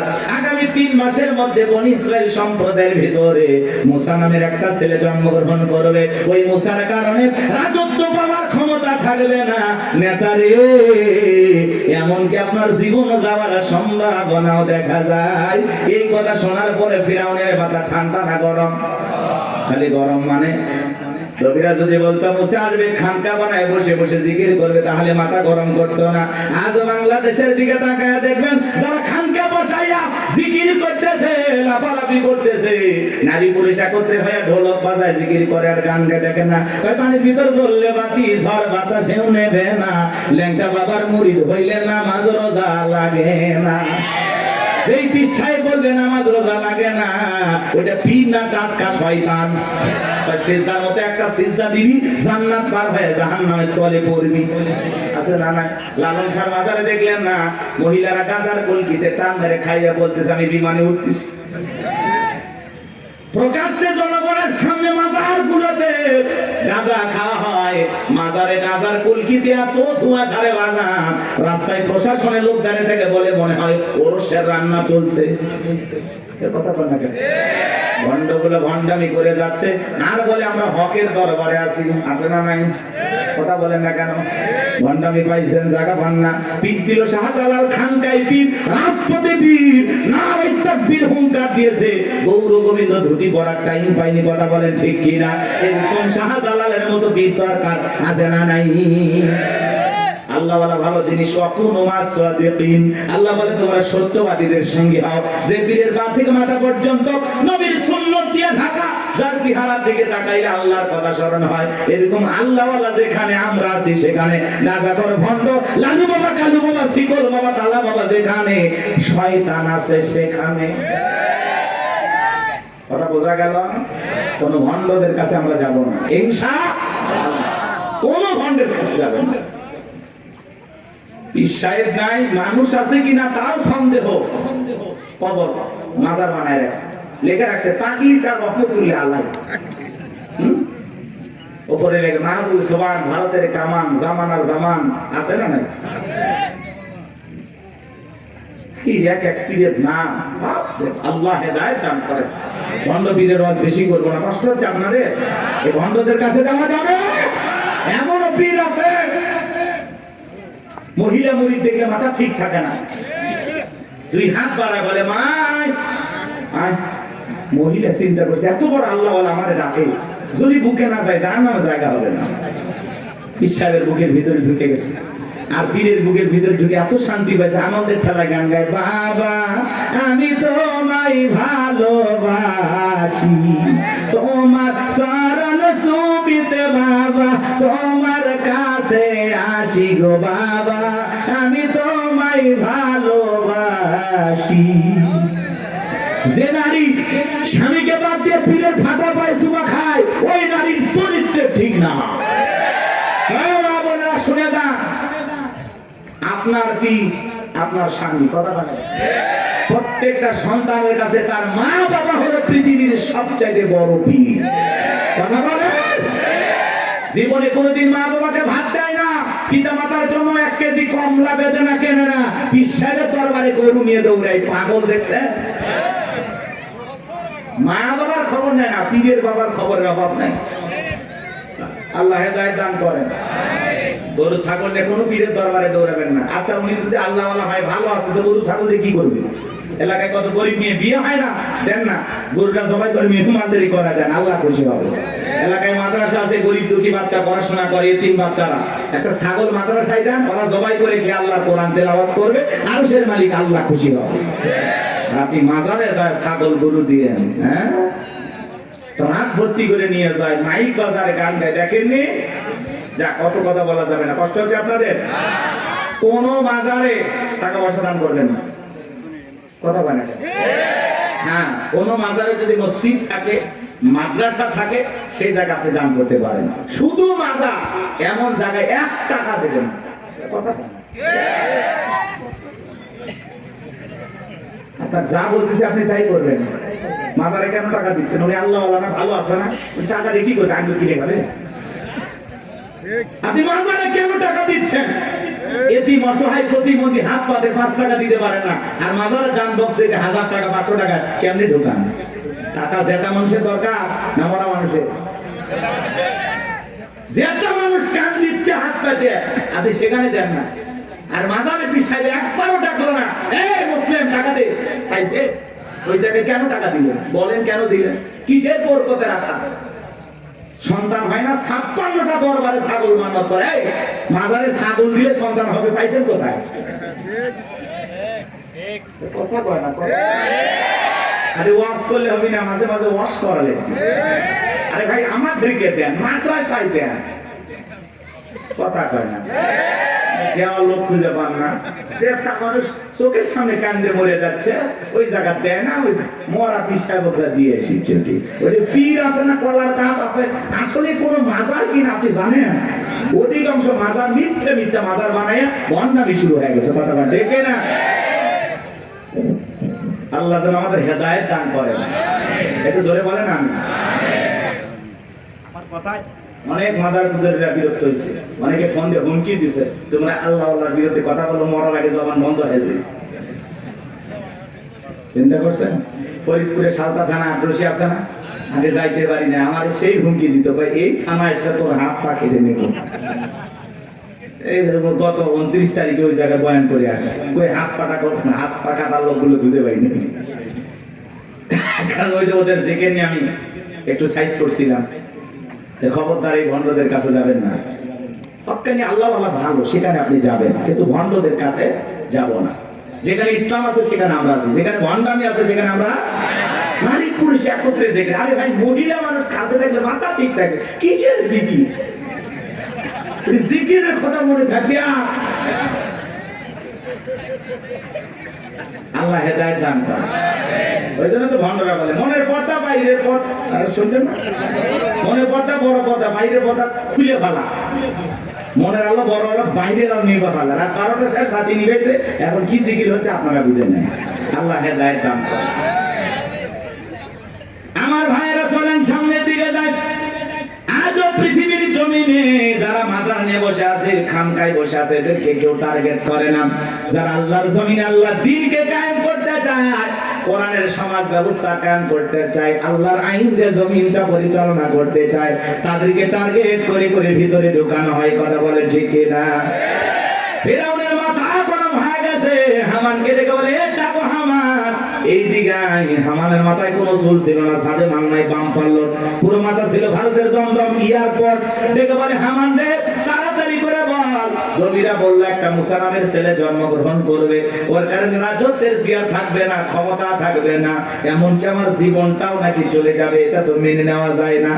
হামান ডেকে বলে, নেতা টেনশন নাই, মাইট ইজ রাইট, জোর যার মূল্য তার, পাওয়ার রাজত্ব আমাদের, ক্ষমতা আমাদের হাতে, আমরা যা বলবো মিশরের জনগণ তাই মানতে বাধ্য। বলে, কি করতে চাস? হামান ডেকে বলে, নেতা যত ছেলে সন্তান জন্মগ্রহণ করবে সবাইকে জবাই করে করে দুনিয়ার বুক থেকে বিদায় করে দেব, তাহলে আপনার শত্রু গোছার আগমন ঘটবে না। এমন কথা শোনার পরে ফিরআউন ডেকে বলে, হামান রে, আসলেই তোর মাথায় বুদ্ধি আছে, তবে শোন, ছেলেগুলোকে জবাই করবি, মেয়েগুলোকে জবাই করবি না, কারণ ছেলেদের মধ্যে আমার শত্রু আছে, মেয়েদের মধ্যে কোনো শত্রু নাই। তার মানে চোর হলে মানুষ ভালো, মোবাইল নিয়ে গেল, সিম কার্ড খুলে দিয়ে গেল। কথা বলেন ঠিক কিনা? সন্তান জবাই করা শুরু হয়ে গেল, 3টা মাস অতিবাহিত হয়ে গেল। দবিরাকে ডেকে বলে, দবিরা, এইবার গবেষণা করে দেখ, আমার পথের কাটা মুসা মরল না বাঁচলো। দবিরা গবেষণা করে বলে, না, তার 3টা বর্ণনা পাওয়া যায় বাজান। একটি বর্ণনায় বলা হয়েছে 20,000, আর একটি বর্ণনায় বলা হয়েছে 24,000, আর একটি বর্ণনায় বলা হয়েছে 80,000। দবিরা ডেকে বলে, না তো, যদিও হাজার হাজার মাইল মুখ খালি কইরা চালাইয়া সন্তানগুলোকে জবাই করে বিদায় করেছেন, কিন্তু আপনার পথের কাটা মূসা এখনো মরে নাই, মায়ের কোলে জীবিত আছে, সুস্থ আছে, কিন্তু কোন বাড়িতে আছে, কোথায় আছে, এইটা বলার ক্ষমতা আমাদের নাই। বলেন আল্লাহু আকবার। ওয়া মাকারু ওয়া মাকারাল্লাহ আল্লাহু খায়রুল মাকিরিন।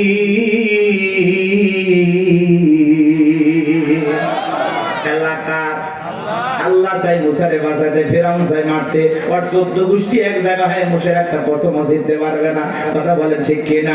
ফেরাউন রাগান্বিত হয় বলে, এ সেনাবাহিনীর দল, এতগুলো মারলি, আসলটাই মারতে পারলি না। এলাকায় তল্লাশি চালাও, চিরনবিধান চালাও, ঘরে ঘরে প্রবেশ করো, যেখানে মুসারে পাইবা দরবার জবাই করবা, আমার মাথার টেনশনটা দূর করো। যাও। একদল সেনাবাহিনী মুসা নবীর বাড়ি থেকে রওনা করেছে। মুসা নবীর বড় বোন, তার নাম মারিয়ম, দেখে বলে, মা, ওই যে ফিরাউনের সেনাবাহিনী দেখা যায় মা, আর বুঝি ভাইকে বাঁচানো গেল না। মুসা নবীর মা সন্তানকে দিক সেদিক দৌড়ায়, কে যেন ইলহামের মাধ্যমে আওয়াজ দেয়, বলে, মুসা মা, তোমার সন্তানটাকে চুলার ভিতরে ফেলায় দাও, কথা দিলাম গো, তোমার সন্তানটাকে আবার তোমার কোলে ফেরায় দেব। বলুন সুবহানাল্লাহ। মুসা নবীর মা তাই করলেন। লম্বা ঘটনা বাজান সংক্ষিপ্ত করে বলে দিয়ে যায়, ফিরাউনের সেনাবাহিনী তল্লাশি চালাইয়া তন্ন তন্ন করে ঘর বাহিরে সব জায়গায় খুঁজে তারা চলে গেল। এইবার মুসা নবীর মা চোখের কোণায় পানি নিয়ে কাঁদেন আর মনে মনে ভাবেন, সন্তান বুঝি আগুনে পড়ে কয়লা হয়ে গেছে। কাছে যায় তাকায় দেখেন, না না, মুসা নবী আগুনে পড়ে নাই, মুসা নবী চুলার ভিতরে পড়ে মুস্কি মুস্কি হাসতেছি। সন্তানটাকে কোলের মধ্যে নেবেন, কে যেন গাইবে, আওয়াজ দেয়, বলে, মুসার মা, কতদিন জালেম ধরে ভয় লুকিয়ে রাখবা, সিন্ধুক একটা বানায়া দরিয়ার বুকে ভাসায়া দাও, কথা দিলাম গো, তোমার ছেলেটাকে আবার তোমার কোলে ফেরায়া দেব। মুসা নবীর মা টেনশনে পড়ে গেলেন, সিন্ধুক পাবেন কোথায়। পরের দিন সকালবেলা কে যেন ডেকে বলে, মিস্ত্রি লাগবে মা, আমি একজন মিস্ত্রি। মুসা নবীর মা তাইকে বলে, মিস্ত্রি দিকে আসো। জীবনে কেউ মিস্ত্রি বলে চিল্লাইলো না, তুমি কিসের মিস্ত্রি, কি বানাইতে পারো? মিস্ত্রি ডেকে বলে, মা, আপনি যদি মনে করেন এমন একটা সিন্ধুক আপনার দরকার, যে সিন্ধুকের ভিতরে আপনার সন্তানকে তুলে দরিয়ার বুকে ভাসায় দেবেন, ও মা, চাইলে এমন একটা সিন্ধুক আমি বানাই দিতে পারি, তাই নাকি? বলে, হ্যাঁ। মুসা নবীর মা ডেকে বলে, মিস্ত্রি, তুমি তোমার মনের কথা বলেছ, এরকম একটা সিন্ধুক আমার প্রয়োজন। মিস্ত্রি ডেকে বলে, মা, কিছু যন্ত্রপাতি আছে, ধার দেওয়ার জন্য পানির প্রয়োজন হতে পারে, আবার না হলেও চলবে, আপনি একটু ভিতর থেকে পানি নিয়ে আসেন। মুসা নবীর মা ভিতর থেকে পানি নিয়ে এসে দেখে মিস্ত্রি সুন্দর একটা সিন্ধুক বানায়া দাঁড়িয়ে আছে। এবার সিন্ধুকটা হাতের মধ্যে দিয়ে মিস্ত্রি দৌড়ায়, পেছন থেকে ডেকে বলে, মিস্ত্রি, লোহার পয়সা কি নিবা না, কাঠের পয়সা কি নিবা না, তোমার পারিশ্রমিকের দামটা কি নিবা না? মিস্ত্রি ডেকে বলে, মা, যারা বিপদে পড়ে আমি তাদের উপকার করি, বিনিময়ে টাকা পয়সা গ্রহণ করি না। মুসা নবীর মা ডেকে বলে, মিস্ত্রি, এই বিপদের দিনে এত বড় উপকার করলা, লোহার পয়সাও নিবা না, কাঠের পয়সাও নিবা না, তোমার পারিশ্রমিকের দামটাও নিবা না, অন্তত তোমার নামটা বলে যাও, মাঝে মাঝে তোমার কথা মনে হলে আল্লাহর কাছে তোমার জন্য দোয়া করব। মিস্ত্রি ডেকে বলে, মা, আমি দুনিয়ার কোন সাধারণ মিস্ত্রি না, আমি আল্লাহর ফেরেশতা, আমার নাম জিবরাইল। এইবার সিন্ধুকের ভিতরে মুসা নবীকে তুলে দরিয়ায় ভাসায় দিলেন। আর মেয়ে মারিয়মকে বলে, মা, সিন্ধুক ভাসতে ভাসতে কই যায় খবর নিয়ে আসবি। ওই দিন বিকেল বেলা ফিরাউন তার প্রিয়তমা স্ত্রী আসিয়াকে নিয়ে আসছে সমুদ্রের সৈকতে হাওয়া খাইতে।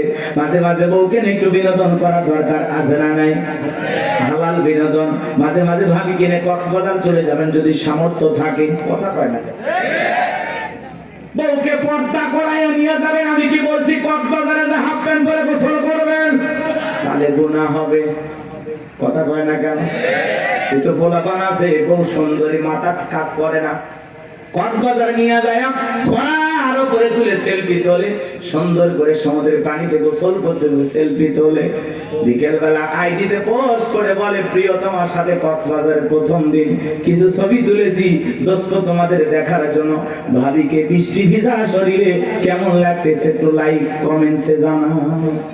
এর চাইতে মূর্খ বেয়াদব সমাজে আর কেউ আছে নাকি? যে নিজের বইয়ের ছবি ফেসবুক আইডিতে ছাড়ে, এর রুচিতে সমস্যা, কথা বলে। এই বউ হলো পার্সোনাল জিনিস, একান্তই আমার, এটা পাবলিসিটি করার জিনিস না, কথা বলে না। এমনিতে নিয়ে মানুষকে জ্বালায় আছি আমরা, তার উপর আবার বইয়ের ছবি ফেসবুকে ছাড়ে, কত পাগল আছে না? না হুজুর এখন একটা গান বানাচ্ছে, শোনোনি? কথা কয় নাকি? শুনছেন? কোন গ্রামে বাড়ি তোমার, কেমন তোমার বাপ, ফেসবুকে ছবি সাইডে করছো কেন পা? শুনছেন না? যাই সময় নাই, অনেক লম্বা হবে, কষ্ট হচ্ছে আপনাদের, বিরক্ত হয়েছেন আমার কথা? মহিলা তো রাজে একটু পরে হবে, আপনার আগে ঠিক হন। কি বউকে মাঝে মাঝে বিনোদন করবেন? পিকনিক স্পট গুলো যেখানে ভদ্র লোকেরা যায় সেখানে যাবেন, মাঝে মাঝে বউকে নিয়ে একটু ঘোরাফেরা করবেন, নিজে বউরে একটু সময় দেবেন, না হলে অন্য আরেকজনের সাথে ঘোরাঘুরি করবেন, আপনি টেরই পাবেন না। এরকম মহিলা আছে না? নাই? আর একবার যদি বউ বাঁকা পথে চলে, ওই বউকে সোজা করা কঠিন। নষ্ট গাড়ি ঠিক করা যায়, কিন্তু নষ্ট নারীকে ঠিক করা যায় না। একবার যদি একটা নারীর চরিত্র নষ্ট হয়ে যায়, ওই নারী একটা পতিতার চাইতে নিকৃষ্ট হয়ে যায়। এর জন্য বাজার কথাগুলো বাস্তব। নষ্ট গাড়ি ঠিক করা যায়, কিন্তু নষ্ট নারীকে ঠিক করা যায় না। নারী এমন একটা জিনিস, নারী বুঝতে পারলে নিয়ামত, না বুঝতে পারলে কিয়ামত।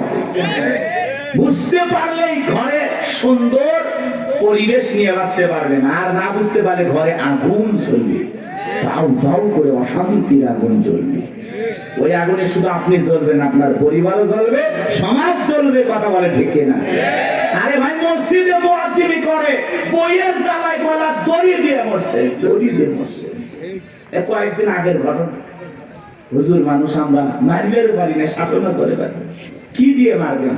আল্লাহ এমন একটা সিস্টেম দিয়েছে মারা, মেসওয়াক পরিমাণে 1 বিঘা, কথা কয় না? আচ্ছা এটা তো মারা যায় 8 ইঞ্চি দিয়ে, কথা কয় না? এটা পান্টি হলো, অনেকে পাই হুজুর প্লাস দে মার, মানে প্লাস দিয়ে ওই পান্টি ধরবি না, হাত দিয়ে ধরালে। আর তার বউ যদি মমতাজের মতো মোটা হয়, আর ওই পান্টি যদি পিঠে বার যায়, বউ কবি আমার কাতুকুতু লেগেছে, কথা কন ঠিক?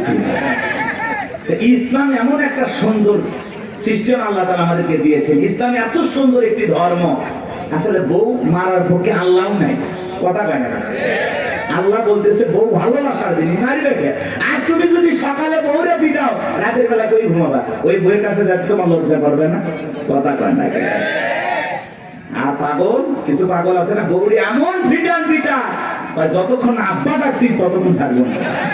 মানুষকে বউরে এত মারিস কেন? তাই মারবো না। এই বেহানারি বাবার কাছে আমি 1.5 লাখ টাকা পাই, মাত্র 1 লাখ টাকা দিয়েছে, এখন আমি 50,000 টাকা পাই। ও মানে শ্বশুর বাড়ি থেকে হালখাতার টাকা পাই। এরকম যৌতুক লোভী কিছু আছে না? যারা যৌতুকের জন্য বউকে পিটায়, এরা হলো ছোট লোক, কথা বলেন। এরা সমাজের জঘন্য লোক, কথা বলেন। এই পুরুষ না টাকা ইনকাম কর, যা ইনকাম কর, শ্বশুরের টাকা লোক কাঁচা পায়খানা খাওয়া যেমন হারাম, কন্যা পক্ষের কাছ থেকে জোর করে যৌতুক দাবি করা তেমনি হারাম। তো যৌতুকের টাকা না খাওয়া 2 কেজি খা। কি সাকত ভাই, মন খারাপ করতেছেন? এলে চলবে, রাগ করতেছেন নাকি আপনারা? ভাই যৌতুক নিয়েছেন নাকি আপনি? উঠতেছেন কেন? তাকবীর দেন, লিল্লাহি তাকবীর। আমার ভাইরা গভীর মনোযোগ দিয়ে শুনবেন বাজান, সামনের দিকে গেলে একটু কষ্ট হবে আপনাদের। কষ্ট হচ্ছে? চলেন সামনে গেলে মজা পাবেন বাজান। এইবার ফিরাউনের ঘাটে সিন্ধুক চলে আসলো, সেনাবাহিনী সিন্ধুকটা ধরে নেতার কাছে নিয়ে গেছে। ফিরাউন ডেকে বলে, সিন্ধুকটা খোলো তো দেখি। সিন্ধুকটা যখন খোলা হলো, সবাই তাকায়া দেখে সিন্ধুকের ভিতরে মনে হয় পূর্ণিমার চাঁদ উদয় হয়েছে। আসিয়ার চক্ষু শীতল হয়ে গেল। ফিরাউন ডেকে বলে, তরবারি আন, জবাই কর। এইটাই মুসা। আসিয়া বলে, থামো, খালি মারাই শিখছো, এতগুলো মারলা তাও কি শান্তি পাইলা না? ও স্বামী, এই ছেলেটাকে মারার আগে আমার একটা প্রশ্নের উত্তর দাও, এই যে সিন্দুকটা দেখা যায় এমন কাঠ কি তোমার দেশে পাওয়া যাবে? ফেরাউন কাঠটা নাই গেছে বলে বিবিরা এই সিন্দুকের যেমন কাঠ এমন কাঠ আমি কেন আমার বাপ দাদা 14 পুরুষও কেউ দেখে নাই। আসিয়া বলে স্বামী এটা ভিন দেশি কারো সন্তান, বাঁচতে বাঁচতে আমার দেশে আসছে, এই ছেলেটাকে আমি মারতে দেব না, এই ছেলেটাকে আমাদের পালক পুত্র হিসাবে লালন পালন করতে চাই। জোরে কোন মারহাবা। কথায় আছে যেখানে বাঘের ভয় সেখানে রাত হয়। যারে খুঁজতেছে মারার জন্য আল্লাহ তারই দায়িত্ব দিল লালন পালন করার জন্য। জোরে বলেন মারহাবা। আসিয়া যখন বলেছে ছেলেটাকে আমি পালবো, একে আমাদের পালক পুত্র বানাবো, অনেক কঠিন স্বামী কিন্তু মাঝে মাঝে বইয়ের আপত্তির কাছে দুর্বল হয়ে যায়। বলে ঠিক আছে মাইনা নিলাম। আসিয়া বলে শুধু মারলেই হবে না, ঢোল পিটায় খবর দাও ফিরাউনের ছেলে সন্তান যে দুধ পান করাবে মাসে মাসে তাকে বেতন দেওয়া হবে। বলে ঠিক আছে, ঢোল পিটানো হলো। হাজার হাজার নারীরা আসছে, মুসা নবীকে কোলে নেয়, স্তন খুলে মুখ লাগায় দেয়। আল্লাহ নবী মুসা আলাইহিস সালাম কোন মহিলার স্তনে দুধ পান করে না। জোরে কোন মারহাবা। সমস্ত নারীরা ব্যর্থ হয়ে চলে গেল। ওই যে মুসা নবীর বোন নাম তার মারিয়ম, ঈসা নবীর মায়ের নাম মারিয়ম, আর মুসা নবীর বড় বোনের নাম ছিল মারিয়াম। এইবার মারিয়াম দেখে বলে ও রানী আসিয়া, এমন একটা ধাত্রীর খবর আমার কাছে আছে, আমার বিশ্বাস এই সন্তানটা দুধ পান করবে, তাই নাকি? বলে